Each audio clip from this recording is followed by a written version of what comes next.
desisyon samtang buhi pa ka nga karon ning kagabion itugyan ako ang akong kinabuhi sa Dios. Mamatay ko mabuhi iya ko sa Dios. Nga naman kay ang kaluwasan dili human mamatay ang tao. Kun dili samtang buhi pa ang tao. Basa 2 Corinthians 6 verse 2. May nang makaingon mo nga dakuan din sayop na kung di ko maghimog desisyon no? Samtang buhi pa ko. Wala kay mahimong desisyon o patay na ka. Ang pinakadako nga mawala sa tao kung mamatay na ang freedom to choose. Kagawasan sa pagpili. Samtang buhi pa ka, magpili ka karon. Nga Lord, mga lagad ko nimo, ako itugyan, ako nimo, kasaylo ako. Make it decision today, tonight. Paghimog desisyon sa imong kinabuhi karon. Basa. Kinapulong sa Ginoo sa 2 Corinthians 6:2. Kay nagingon ang Dios, gidungog ko kamo sa takna nga akong gikahamutan. Ug gihatagan ko kamo sa adlaw sa kaluwasan.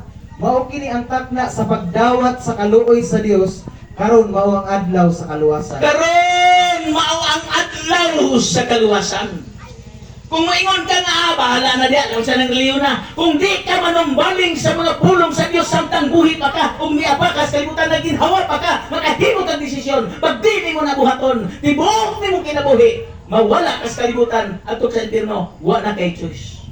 No choice. No more choice. No more freedom to choose. Samtang ko ninyo.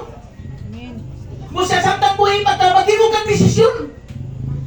Kung gusto ka mo langit karon pag imong desisyon. Ay Panginoon nga, pinagkamatay na ko, basin di ay, oy! Namasin-basin man kasi mong kinabuhi, nga naamay kinahanglan klarong buhaton sa tao. Basta ha,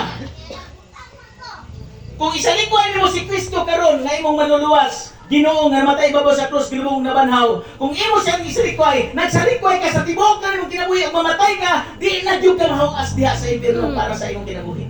Karon maghimo ka desisyon karon. Hebrews 2:3 iklaro yun na. If you neglect, if you ignore this great salvation. O niya na, nagman ako suryata. Kita duhara, single ta niya. Basa. Hebrews 2:3. Kung saan man nato paglikay sa silot kung dili kita magtagad diining akong kaluwasan. Oh? Sige. Ang Ginoo mismo may unang nagbutyag sa maong kaluwasan ug sila nga nakadungog kaniya nagpamatuod kanato niini. Oh. Kung saan mo paglikay sa silot kung di ka magtagad. Samtang buhi pa ka, magtagad ka sa kaluwasan. Mangita ka. Magsusi ka. Basa ha. Basa. Kakinala magsusi ka samtang buhi pa. Isaiah 55 verse 6-7. Wala mo tanaw ito Biblia. Kaya nga ginaw. Ate pa. Naminaw mo wala? Naminaw wala? Minaw. Ang muli ko, di mo minaw. Sige, basa. Kinapulong sa Ginoo 55:6-7. Dangop sa Ginoo samtang may panahon pa. Samtang may! O samtang na may freedom magpili! Hello! Ay. Nasuko mo na ko? Huwag ko masuko ninyo. May kugma mo ko ninyo. Kaya kung ako may kugma ninyo, yung anak, agyan ang kasada diya.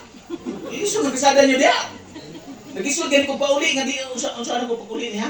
Hangyo na lang ko kayo, drive ko dito, Bibli, ho. Tanaw ko dito. Ano pali ka matay, Pastor? Ako man ka pumatay. Hindi lang ko gusto mamumunik. Mamugo, di sabot.